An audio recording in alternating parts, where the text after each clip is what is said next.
The diseases of attitude. It's never that pleasant to talk about the negative, but we got to talk about it because life is part negative. These attitude diseases are like weeds that grow in the garden. It's a normal part of life. Here's a good phrase to note. Negative is normal. It's not successful, but it's normal. It's part of life. And here's the next key, in my opinion. You must learn to handle the negative. Don't ignore it. Handle it. Now, I know some people teach the other way. And listen to them, and listen to me, and then make up your own mind. Right? Don't be a follower. Be a student. But I say you got to handle the negative. You don't have to live in it. You don't have to dwell on it. But you do have to handle it, my opinion. I know some people teach, just turn your head real quick and say, there's no weeds, there's no weeds, there's no weeds. They'll take your garden. So you've got to handle the negative. Here's what part of it is. It's called the Great War Between Good and Evil. Mr. Reynolds and I are working on a new book this year called The Great War Between Good and Evil. And there is a war on. The minute you were born, you got involved in the war between good and evil, between darkness and light, between negative and positive, between evil and good, between tyranny and democracy, between weeds and human activity. I mean, the war is on. If democracy sleeps, guess who never sleeps? Tyranny. In the absence of light, guess what's automatic? Darkness. If good does not arouse itself and become active, guess what moves in? Evil. It's a war. A mental war, a physical war, a financial war, between enterprise and ease, between accomplishment and failure. It's a war. That's why there's an Old Testament phrase that gives the best advice for human activity when it says, 6 days labor, 1 day rest. Now, I'm sure we've taken that to mean, don't work all 7 days, take one off. Here's what it also means, only take one off. Or you're liable to lose the war. Now, we've got it down to 5 and 2, and maybe that's not too dangerous. I don't know. If God would have thought of 5 and 2, he might have made it 5 and 2. I don't know. You can't think of everything. But here's what it does mean. Enterprise is better than ease. If you rest too long, the jungle overtakes the village. Now, here's the good news about the war between good and evil. Evil is no match for good, but good must be active. Weeds are no match for human activity, but if you stand still, how far in will they come? All the way. They'll grow right up around your shoes. But if you get busy, how far back can you take them?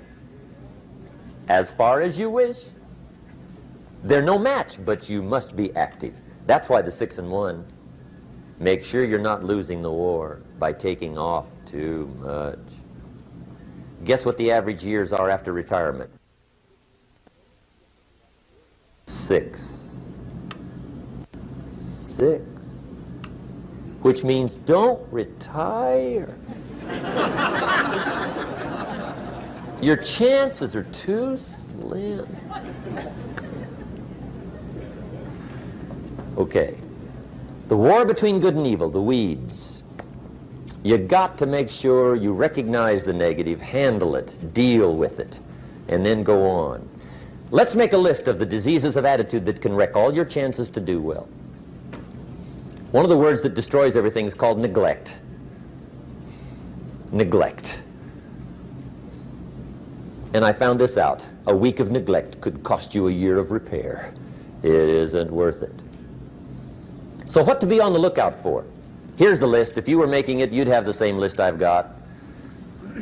Right? We're not covering anything new tonight. This is a reminding session, not a teaching session. But it doesn't hurt to go over it again. Here's the list. Attitude diseases. Number one is indifference. The shrug of the shoulder. The guy's not even concerned. He's just drifting. This is called the mild approach to life. A disease known as mildness.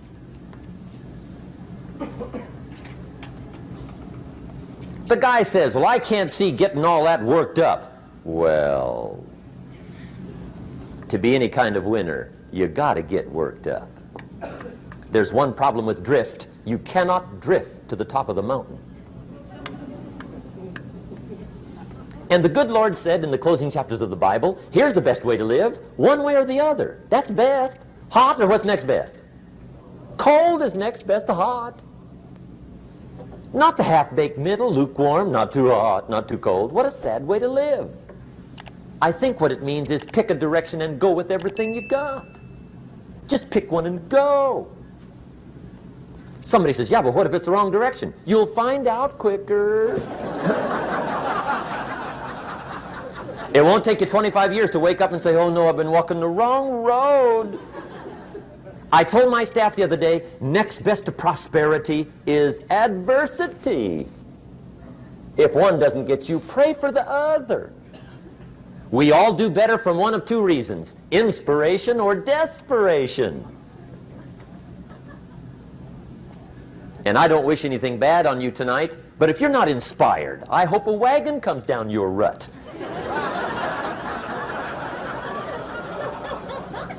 Whatever it takes to get you to try harder, read more, set your goals, and go for it.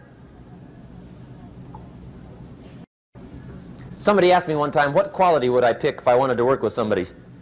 And you know what I picked first? Number one, strong feeling. Please, number one, give me somebody that feels strong. About most anything, I don't even care. Just so they believe it.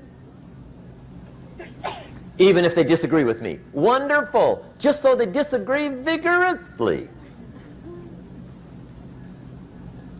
I'm not saying it's easy to win those kind of people to your point of view, but I'd rather do that than to try to resurrect people from the dead. Pump them up every month. Pump them up, pump them up. I pass.